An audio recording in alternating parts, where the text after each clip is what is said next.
and gentlemen, welcome to 345 to Life. Here with my friend Bryan. How's it going? And we are taking a look today at his 2014 Dodge Charger Pursuit. Before we get into some of the specifics of it, I'm going to give Bryan an opportunity to just kind of give the backstory on why he chose this car and what he likes, dislikes about it, anything that comes to mind. So, floor is yours. All right. Well, my company car, our company provides a car. I wasn't going to get it for a while, so I had to find something cheap, affordable. So I started looking online. I really wanted a somewhat fast car, even an ex-police car, which this is it. I got it for a really good price, really decent mileage. Fred knows what mileage I picked up. That was like 40,000. Just a hair under 41, I believe, Yeah, which exactly. For a police car, if anybody's ever met or known a cop, 40,000 miles is super low miles for those cars. A lot of times, just from my experience with them, they're usually retired somewhere around that 80, 90, 100,000. They try to stretch them as long as they can. So that's super low mileage. You said this actually came from the DC Metro Police? That is correct. Okay.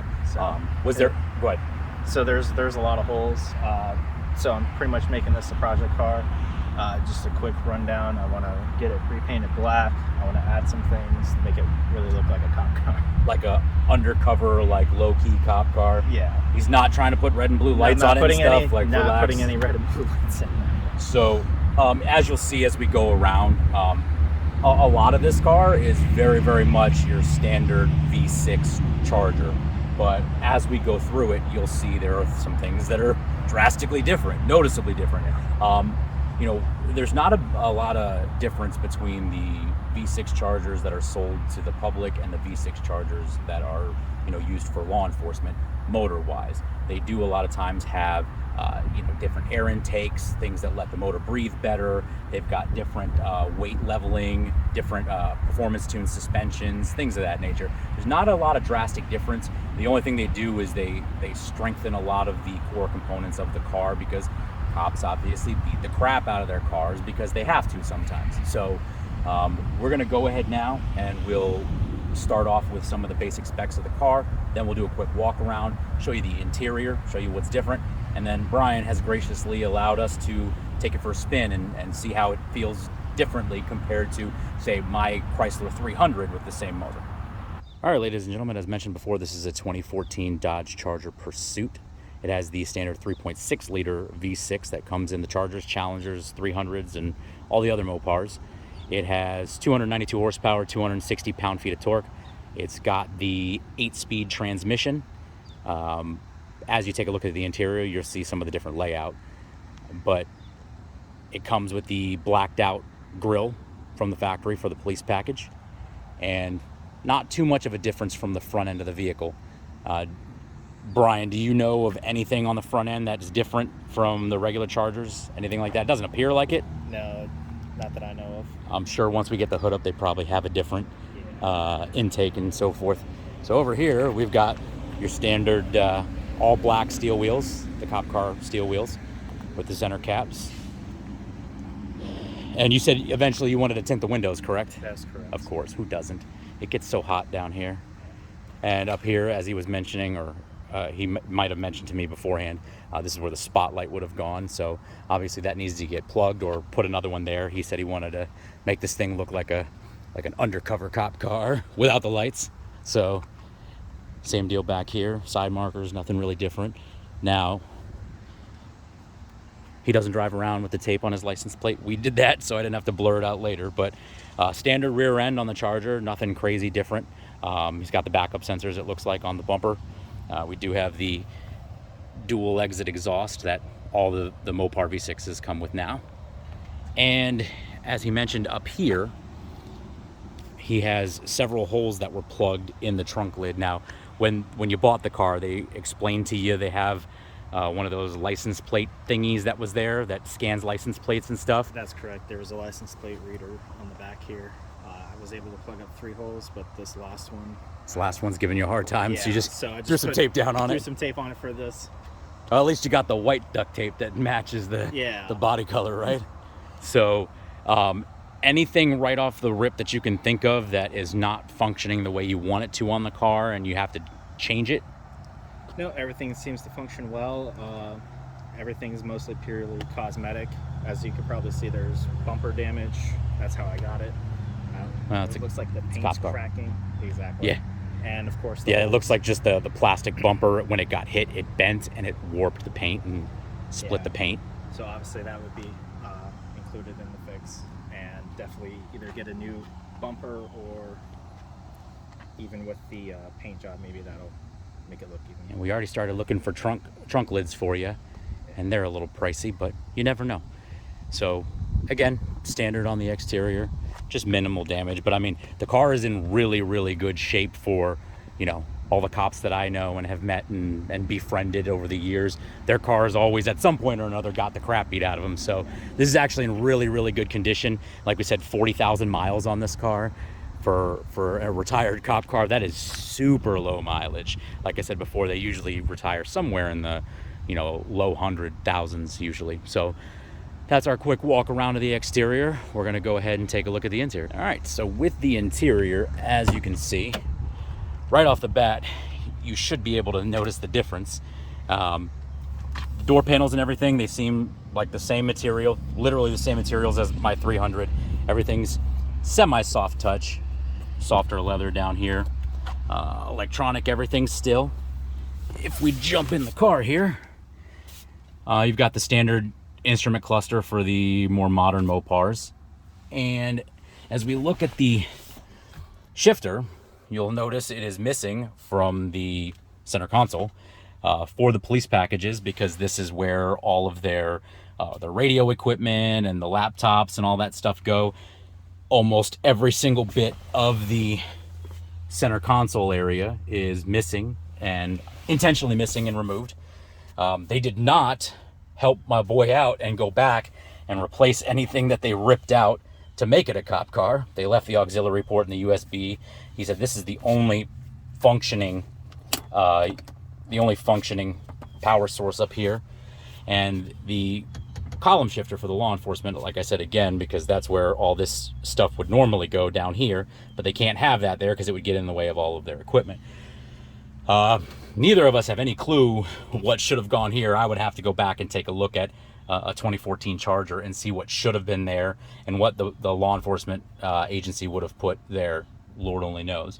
So the seats, just like most cop cars, has the washable rubber floors, so that way you can just hose them out if there's anything gross or disgusting in your car.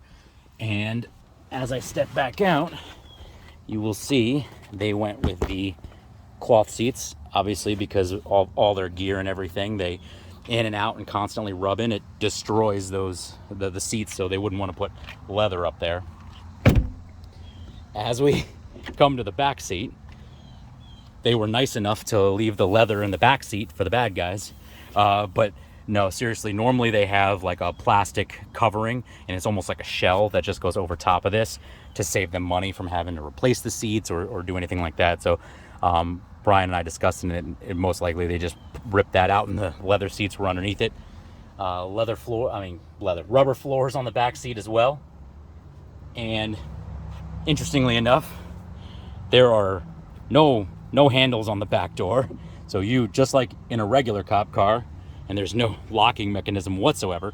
So you cannot get out unless Bryan decides he wants to let you out of the back seat, which may be a good thing, may be a bad thing, depending. So that appears to be the big main differences of the interior. Next, we'll go ahead and take a look at the motor. All right, ladies and gentlemen, this is our engine compartment. As we mentioned before, the 3.6 liter VVT, variable valve timing, on the V6. Everything looks pretty standard. Looks actually a little bit more no frills than the 300 engine bay. The 300 engine bay has a lot more plastic dressing and stuff like that, but then again, it's not a retired cop car either. There's a lot more painted but exposed areas that the 300 doesn't have, but other than that, it looks like generally the exact same motor. Like I said before, Bryan doesn't have anything crazy done to it yet. Hopefully one day. Well, I'll convince him to put a supercharger on this thing. These V6s actually do pretty good when you get them supercharged. They start whooping on V8s once you do that. So nothing crazy. I believe my 300 might have like heat shielding there, just for being. I'm surprised the cop car doesn't have that as much as they run them, and they run them into the ground and everything, and as hard as they push them, and as much as they're idling like all day long. I'm surprised they don't have heat shielding up there, even though it's only a V6.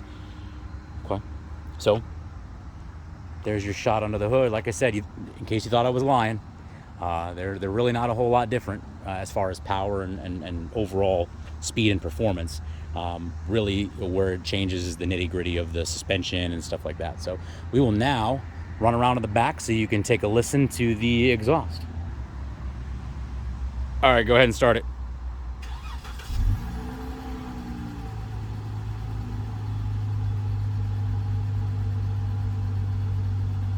Go ahead and give it a rev.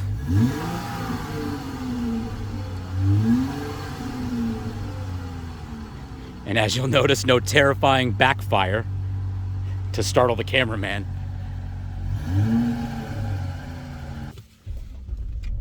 All right. Well, one thing that we do need to do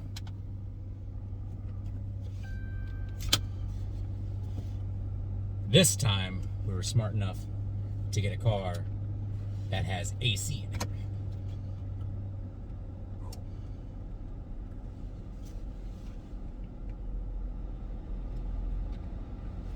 Probably doesn't hurt either. Alright. This is already weird, and it's already different because I'm so used to, I haven't had a car with a column shift in years. I'm so used to, even on the Mopars being down here, so. Right. Wow. Okay.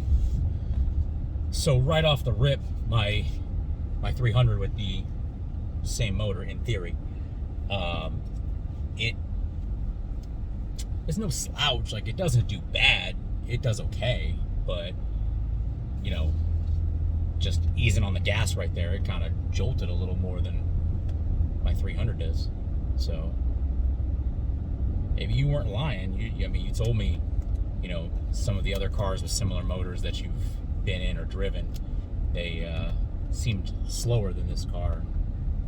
My mentality was like, no way, it's the V6, but I can kind of see it. It kind of jumps off on you.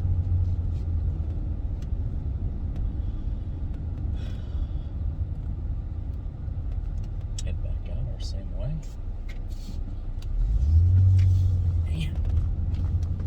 That does not feel like 260 pound-feet of torque in a 40-something 100-pound car.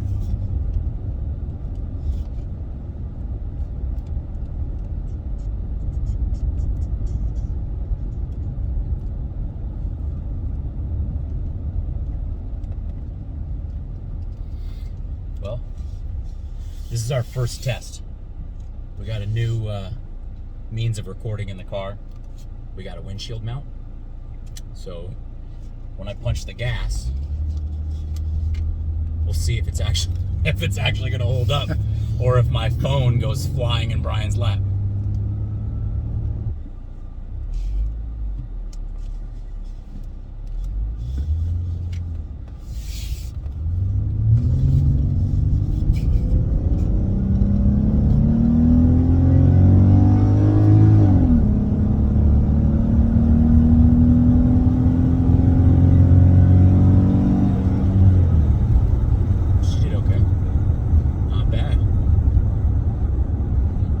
Say it feels like it's got a little more pep than the 300. I think you can definitely tell the difference, and like we said before, they put a lot of different intake, breathing, and stuff like that. Put a lot of different stuff in the car just to make it perform a little better, perform harder, longer. See if everybody can get out the windshield view a little bit.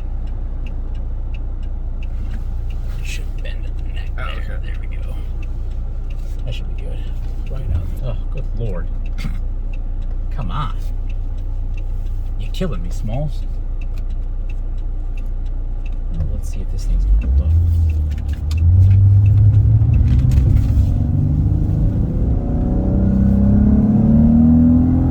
Well, we know that traction because I came around that U-turn pretty hard and it didn't slip one bit. So definitely the different handling and the different suspension and stuff like that, definitely. And they also, it says they changed a lot of the weight transfer, the weight balancing.